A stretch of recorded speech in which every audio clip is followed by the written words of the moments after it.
Hello बच्चों, आज हम पढ़ेंगे पाठ हिमालय की बेटियां। इस पाठ के लेखक हैं नागार्जुन और उन्होंने यहाँ पर इस पाठ में हिमालय और उससे निकलने वाली नदियों के बारे में बताया है। तो बच्चों, सबसे पहले आइए जानते हैं यहाँ पर लेखक का परिचय।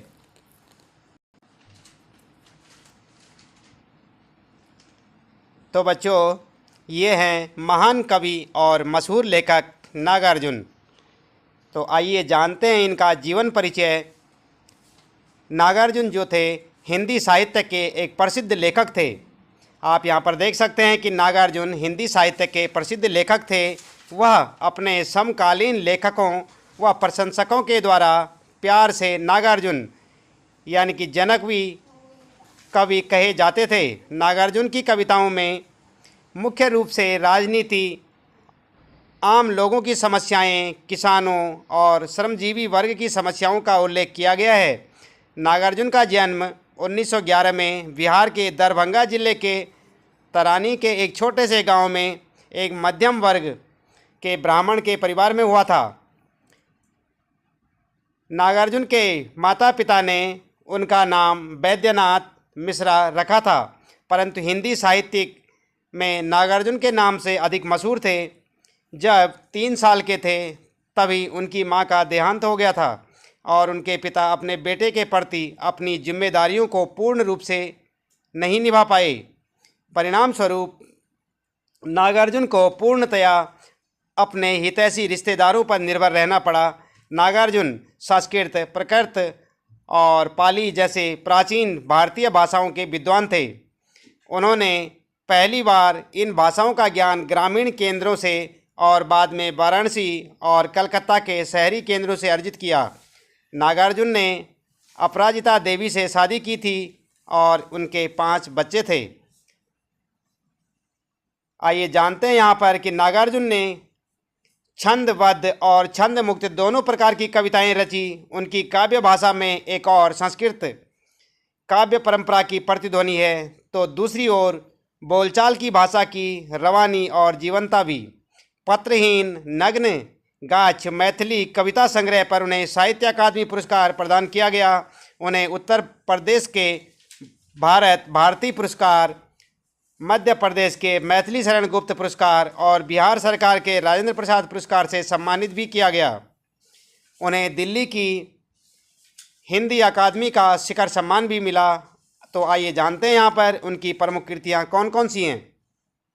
तो बच्चों, युगधारा, प्यासी, पथराई आँखें, सतरंगी पंखों वाली, तालाब की मछलियाँ, हजार हजार बाहों वाली, पुरानी जूतियों का कोरस, तुमने कहा था आखिर ऐसा क्या कह दिया मैंने, मैं मिलिट्री का बूढ़ा घोड़ा, रत्न गर्भा, ऐसे भी हम क्या, ऐसे भी तुम क्या, पका है कटहल और भस्मांकुर, वलचन माँ, रतिनाथ की चाची, कुंभी पाक, उग्रतारा, जमनिया का बाबा, वरुण के बेटे जैसे उपन्यास भी विशेष महत्व के हैं। उनकी समस्त रचनाएं नागार्जुन रत्नावली 7 खंड में जो कि संकलित है, आप देख सकते हैं। तो आइए शुरू करते हैं पाठ का सारांश। किस पाठ में क्या क्या नागार्जुन ने बताया है। यह पाठ लेखक नागार्जुन ने लिखा है, जिसमें उन्होंने हिमालय और उससे निकलने वाली नदियों के बारे में बताया है। हिमालय से बहने वाली गंगा, यमुना, सतलुज आदि नदियां दूर से लेखक को शांत गंभीर दिखाई देती थी। लेखक के मन में इनके प्रति श्रद्धा के भाव थे। जब लेखक ने इन नदियों को हिमालय के कंधे पर चढ़कर देखा तो उन्हें लगा कि ये तो काफ़ी पतली हैं और समतल मैदानों में विशाल दिखाई देती थी। लेखक को हिमालय की इन बेटियों की बाल लीलाओं को देखकर आश्चर्य होता है। हिमालय की इन बेटियों का न जाने कौन सा लक्ष्य है जो इस प्रकार से बेचैन होकर बह रही हैं। नदियाँ बर्फ़ की पहाड़ियों में, घाटियों में और चोटियों पर लीलाएं करती हैं। लेखक को लगता है देवदार, चीड़, सरसों, चिनार आदि के जंगलों में पहुंचकर शायद इन नदियों को अपनी बीती बातें याद आ जाती होंगी। तो आगे यहाँ पर लेखक ने कहा है कि सिंध और ब्रह्मपुत्र दो महानदियाँ हिमालय से निकलकर समुद्र में मिल जाती हैं। हिमालय को ससुर और समुद्र को उसका दामाद कहने में भी लेखक को कोई झिझक नहीं होती। कालिदास के यक्ष ने अपने मेघदूत से कहा था कि बेतवा नदी को प्रेम का विनिमय देते जाना, जिससे पता चलता है कि कालिदास जैसे महान कवि को भी नदियों का सजीव रूप पसंद था। काका कालेलकर ने भी नदियों को लोक माता कहा है, लेकिन लेखक इन्हें माता से पहले बेटियों के रूप में देखते हैं। कई कवियों ने इन्हें बहनों के रूप में भी देखा है। लेखक तिब्बत में सतलुज के किनारे पर पैर लटका कर बैठने से वे इससे काफ़ी प्रभावित हो गए। तो बच्चों, इस प्रकार से आपने देखा यहाँ पर कि ये कहानी का सारांश हमने आपको दिखाया और लेखक का परिचय हमने आपको यहाँ पर दिया। तो आप जो है यहाँ पर आगे देख सकते हैं कि कठिन शब्दों के अर्थ इस पाठ में जो आए होंगे। आपके पास किताब होगी तो उसमें आप देख सकते हैं कठिन शब्द उसमें कुछ दिए होंगे, तो उनका थोड़ा अर्थ भी देख लेते हैं। कौतूहल का मतलब होता है जिज्ञासा, विस्मय का मतलब आश्चर्य, और बाल लीला यानी कि बचपन के खेल, प्रेयसी का मतलब होता है प्रेमिका वे, और अधिक्याएँ का मतलब होता है पहाड़ के ऊपर की समतल भूमि, उपत्यकाएँ का मतलब होता है चोटियाँ, और लीला निकेतन का मतलब होता है लीला करने का घर, और यक्ष, यक्ष क्या होता है कालिदास के मेघदूत का मुख्य पात्र, और प्रतिदान का मतलब वापस, और सचेतन का मतलब सजीव। आगे मुदित का मतलब खुश, खुमारी का मतलब नशा, और बलिहारी का मतलब कुर्बानी। नदी आप समझते हैं कोई भूमिका निभाने वाली स्त्री के लिए यहाँ पर नदी का प्रयोग, नटी का प्रयोग किया है। नटी है ये नटी, यहाँ पर जो है कोई भूमिका निभाने वाली स्त्री को नटी का कहा जाता है। और अनुपम, जिसकी कोई उपमा न हो, यानी कि जिसके समान दूसरा कोई न हो। तो इस प्रकार से यहाँ पर देखिए आपने शब्दार्थ यहाँ पर दिए हमने आपको, और पहले हमने आपको जीवन परिचय बताया लेखक का, नागार्जुन इसके लेखक थे, और पाठ का नाम था हिमालय की बेटियाँ। उसके बाद हमने आपको पाठ का सारांश बताया, और इसके बाद पाठ से संबंधित सब कठिन शब्दार्थ। तो इस प्रकार बच्चों आपने आज देखा यहाँ पर हिमालय की बेटियाँ पाठ का सारांश और लेखक का जीवन परिचय। तो चलिए शुरू करते हैं हिमालय की बेटियां पाठ के प्रश्न उत्तर। तो बच्चों आप देख रहे हैं ना यहाँ पर पाठ का नाम क्या है, हिमालय की बेटियां, और हम कर रहे हैं यहाँ पर प्रश्नों के उत्तर। जैसे कि आप देख सकते हैं यहाँ पर पहला प्रश्न है, नदियों को मां मानने की परंपरा हमारे यहाँ काफ़ी पुरानी है, लेकिन लेखक नागार्जुन उन्हें और किन रूपों में देखते हैं। तो बच्चों सबसे पहले आप याद करें कि हिमालय की बेटियां जो पाठ था उसके लेखक कौन थे, नागार्जुन। तो यहाँ पर जो है प्रश्न में कहा गया है कि नदियों को मां मानने की परंपरा हमारे यहाँ काफ़ी पुरानी है, लेकिन लेखक नागार्जुन उन्हें और किन रूपों में देखते हैं। तो आपका उत्तर होगा नदियों को मां मानने की परंपरा भारतीय संस्कृति में अत्यंत पुरानी है। नदियों को माँ का स्वरूप माना गया है। नदियाँ अपने जल से माँ के समान हमारा पालन पोषण करती हैं, हमारे खेतों को सींचती हैं। लेखक नागार्जुन ने उन्हें बेटी, प्रेयसी व बहन के रूप में देखते हैं। तो आप समझ गए होंगे यहाँ पर जो है प्रश्न का उत्तर किस प्रकार से आप लिखेंगे। इसके बाद आइए करते हैं यहाँ पर दूसरा प्रश्न। आप देख सकते हैं दूसरा प्रश्न, सिंधु और ब्रह्मपुत्र की क्या विशेषताएं बताई गई हैं।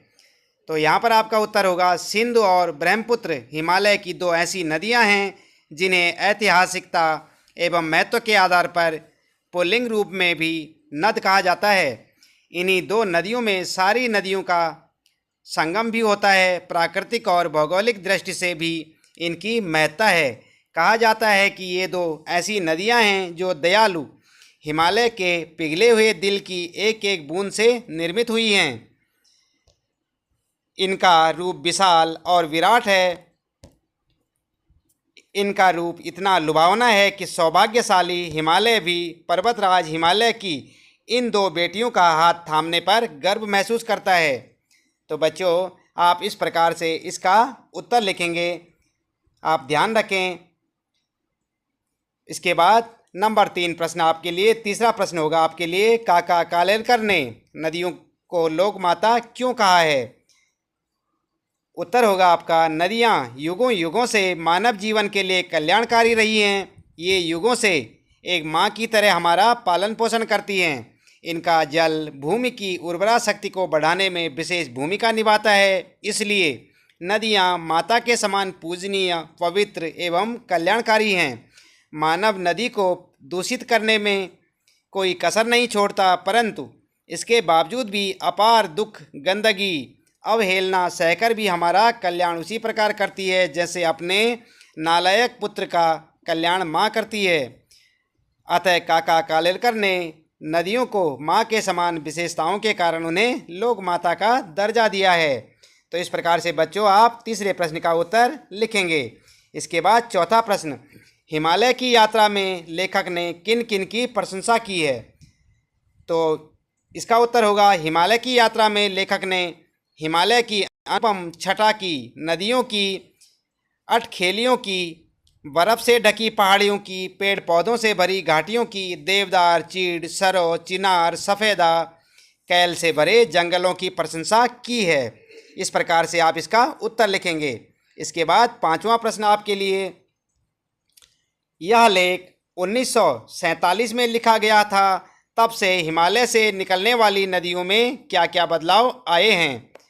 तो आप देखें यहाँ पर उत्तर किस प्रकार से होगा। हिमालय से निकलने वाली नदियाँ अब अपनी पवित्रता और मूल को प्रदूषण के कारण खो चुकी हैं। मैदानों क्षेत्रों में आते आते शहरों की गंदगी इस हद तक मिल जाती है कि स्वच्छता का नामो निशान मिट जाता है। गंगा, यमुना जैसी नदियाँ इसका ज्वलंत उदाहरण हैं। तो इस प्रकार से आप इसका उत्तर लिखेंगे। इसके बाद बच्चों आप देख रहे हैं यहाँ पर छठा प्रश्न है आपके लिए। यहाँ पर अपने संस्कृत शिक्षक से पूछिए कि कालिदास ने हिमालय को देवात्मा क्यों कहा है? तो आपका उत्तर होगा, हिमालय ने देवताओं का वास होने के कारण, हिमालय में लिखेंगे आप, हिमालय में देवताओं का वास होने के कारण कालिदास ने हिमालय को देवात्मा कहा है। आज भी हिमालय भगवान शिव का वास स्थान के नाम से जाना जाता है। तो इस प्रकार से आप इसका उत्तर लिखेंगे। इसके बाद बच्चों यहाँ पर बात करते हैं भाषा की बात, जो कि आपकी पाठ्यपुस्तक में होंगे। तो भाषा की बात, अपनी बात कहते हुए लेखक ने अनेक समानताएं प्रस्तुत की हैं। आप देख रहे हैं ना यहाँ पर किस प्रकार से यहाँ पर जो है प्रश्न दिया हुआ है, अपनी बात कहते हुए लेखक ने अनेक समानताएं प्रस्तुत की हैं। ऐसी तुलना से अर्थ अधिक स्पष्ट एवं सुंदर बन जाता है। उदाहरण के लिए यहाँ पर दिए हैं, कै और खै दो हैं यहाँ पर। सम्भ्रांत महिला की भांति वे प्रतीत होती हैं, और खै वाला होगा माँ और दादी, मौसी और मामी की गोद की तरह उनकी धारा में डुबकियाँ लगाया करता। तो यहाँ पर आप क्या लिखेंगे? उत्तर लिखने से पहले आप देखें यहाँ पर अन्य पाठों से ऐसे 5 तुलनात्मक प्रयोग निकालकर कक्षा में सुनाइए और उन सुंदर प्रयोगों को कॉपी में भी लिखिए। तो आप किस प्रकार से यहाँ पर उत्तर देंगे?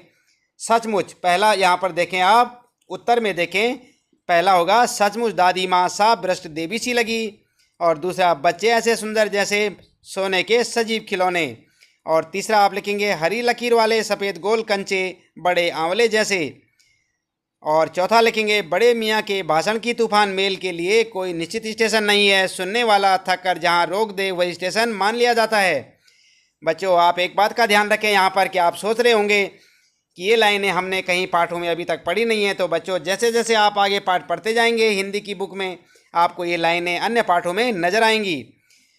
और पांचवा आप लिखेंगे यहाँ पर संध्या को स्वप्न की भांति गुजार देते थे। तो इस प्रकार से आप यहाँ पर लिखेंगे पांचवा। इसके बाद प्रश्न जो आपके लिए आठवां, निर्जीव वस्तुओं को मानव संबंधी नाम देने से निर्जीव वस्तुएं भी मानव जीवित हो उठती हैं। लेखक ने इस पाठ में कई स्थानों पर ऐसे प्रयोग किए हैं, जैसे यहाँ पर आप 2 देख सकते हैं, कै और खै। तो यहाँ पर क्या होगा? परंतु इस बार जब मैं हिमालय के कंधे पर चढ़ा तो वे कुछ और रूप में सामने था। और दूसरा लिखा है यहाँ पर, काका कालेलकर ने नदियों को लोक माता कहा है। तो पाठ से इसी तरह के और उदाहरण ढूंढिए। तो आप इसी पाठ से ढूंढेंगे। यहाँ पर जो उदाहरण दिए हुए हैं, नदियाँ सम्भ्रांत महिला की भांति प्रतीत होती थी। और दूसरा होगा, जितना कि हिमालय की गोद में बच्चियाँ बनकर ये कैसे खेला करती हैं। और तीसरा, हिमालय को ससुर और समुद्र को दामाद कहने में कुछ हिचक नहीं होती थी। और चौथा, बूढ़ा हिमालय अपनी इन बेटियों के लिए कितना सिर धुनता होगा। तो आप देख रहे हैं ना बच्चों, यहाँ पर जो है निर्जीव वस्तुओं की तुलना ऐसे कर रखी है मानो कि वो जीवित हों, सजीव हों। हिमालय को आप जानते हैं, हिमालय को ससुर की तुलना की हुई है, समुद्र को दामाद की तुलना दे रखी है, और बूढ़ा हिमालय का है यहाँ पर। तो ये निर्जीव वस्तुओं की जो है सजीव में तुलना की गई है। तो इस प्रकार से आप इसका उत्तर लिखेंगे। इसके बाद 9वां प्रश्न आपके लिए, पिछली कक्षा में आप विशेषण और उसके भेदों से परिचय प्राप्त कर चुके हैं। नीचे दिए गए विशेषण और विशेष्य संज्ञा का मिलान कीजिए। तो बच्चों आप जानते हैं ना, विशेषण और विशेष्य किसे कहते हैं? विशेषण और विशेष्य तो यहाँ पर दे रखे हैं, जैसे कि विशेषण और विशेष्य आप देख सकते हैं यहाँ पर सम्रांत, वर्षा।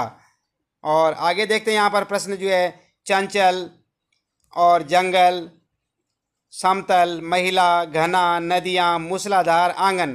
तो यहाँ पर आप देख सकते हैं इन शब्दों को। तो विशेषण और विशेष्य, सम्रांत, महिला। महिला की विशेषता है कि वो सम्रांत है।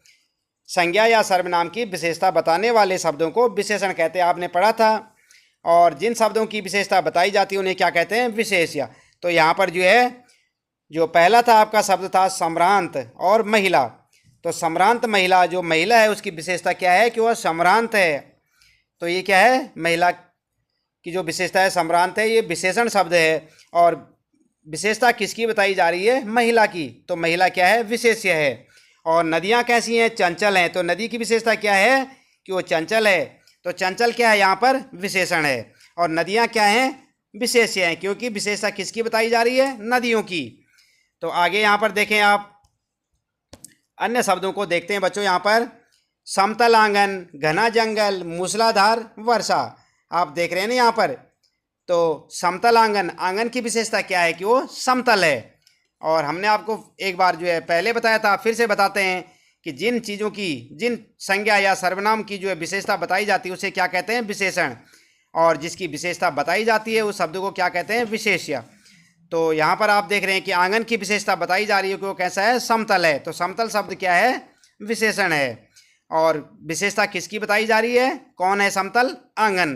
तो आंगन क्या है? विशेष्य है। और जंगल घना है, तो जंगल की विशेषता है कि वो घना है, इसलिए घना शब्द विशेषण है। और जंगल विशेष्य। यहाँ पर मूसलाधार वर्षा, तो वर्षा की विशेषता है कि वह मूसलाधार है, यानी कि बहुत तेज है। तो मूसलाधार क्या है? विशेषण। और वर्षा क्या है? विशेष्य। तो इस प्रकार से आप इसके उत्तर लिखेंगे। इसके बाद बच्चों आइए शुरू करते हैं आगे। अगला क्वेश्चन क्या है हमारे पास? 10वां। समास आपने पढ़े थे, उसी से संबंधित कुछ प्रश्न हैं यहाँ पर। द्वंद्व समास के दोनों पद प्रधान होते हैं इस समास में, और शब्द का लोप हो जाता है, जैसे राजा रानी, राजा और रानी। द्वंद्व समास है जिसका अर्थ है राजा और रानी। पाठ में कई स्थानों पर द्वंद्व समासों का प्रयोग हुआ है, किया गया है। इन्हें खोजकर वर्णमाला क्रम यानी शब्द को शैली में लिखिए। तो यहाँ पर आप देख रहे हैं छोटी बड़ी, छोटी और बड़ी। तो ये किसका उदाहरण है? द्वंद्व समास का। दुबली पतली, दुबली और पतली। भाव भंगी, भाव और भंगी, भंगिमा। यहाँ पर जो है माँ बाप, माँ और बाप। तो यहाँ पर आप देख सकते हैं ये जो है द्वंद्व समास के कुछ उदाहरण दिए गए हैं। इसके बाद आइए देखते हैं यहाँ पर 11वां प्रश्न आपके लिए। नदी को उल्टा लिखने से दीन होता है ना बच्चों? नदी शब्द को अगर आप उल्टा लिखेंगे तो क्या होगा? दीन, जिसका अर्थ होता है गरीब। आप भी 5 ऐसे शब्द लिखिए जिसे उल्टा लिखने पर सार्थक शब्द बन जाए। प्रत्येक शब्द के आगे संज्ञा का नाम भी लिखिए, जैसे नदी का दीन हो गया। और दीन शब्द क्या है बच्चों? निरर्थक शब्द या सार्थक? सार्थक शब्द है, क्योंकि दीन का अर्थ भी निकलता है। नदी का अर्थ तो आप जानते हैं, नदी क्या होती है। और दीन का अर्थ क्या होता है? दीनहीन क्या होते हैं? गरीब। तो जैसे नदी को उल्टा करके दीन बन गया, ऐसे ही आपने 5 शब्द छांट कर लिखने हैं जो कि उल्टे में भी अर्थ अच्छा दे दें। तो इसी प्रकार से इसी क्रम में आइए देखते हैं। यहाँ पर नव का क्या हो गया? वन, जातिवाचक संज्ञा बन गई ना। यहाँ पर जो है नव, नव क्या होता है? नया। और वन क्या होता है? जंगल। अगर नव को उल्टा किया तो वन बन गया। राम था यहाँ पर, देखिए आप, राम, और राम का उल्टा किया तो मरा हो गया, भाववाचक संज्ञा। और राही का अगर हम उल्टा करें तो क्या बन जाएगा? हीरा। आप जानते हैं ना हीरा क्या होता है। इसके बाद धारा, अगर धारा है, देखी होगी आपने, जल की धारा। और धारा का उल्टा क्या हो जाएगा? राधा। किसी व्यक्ति का नाम हो जाएगा, व्यक्तिवाचक संज्ञा। और नामी, वह व्यक्ति बहुत नामी है, यानी कि बहुत प्रसिद्ध है, उसका नाम काफ़ी चलता है। और नामी का उल्टा अगर हम कर देंगे तो क्या बन जाएगा, मीना, जो कि एक व्यक्ति का नाम होगा और व्यक्तिवाचक संज्ञा यहाँ पर बन जाती है। तो इस प्रकार से बच्चों 11वां प्रश्न आपका यहाँ पर सॉल्व होता है। इसके बाद आइए बात करते हैं 12वें प्रश्न की। तो 12वां प्रश्न, समय के साथ भाषा बदलती है, शब्द बदलते हैं और उनके रूप भी बदल जाते हैं। जैसे बेतवा नदी का नाम का दूसरा रूप बेतरावती है। नीचे दिए गए शब्दों में से ढूंढकर इन नामों के अन्य रूप लिखिए।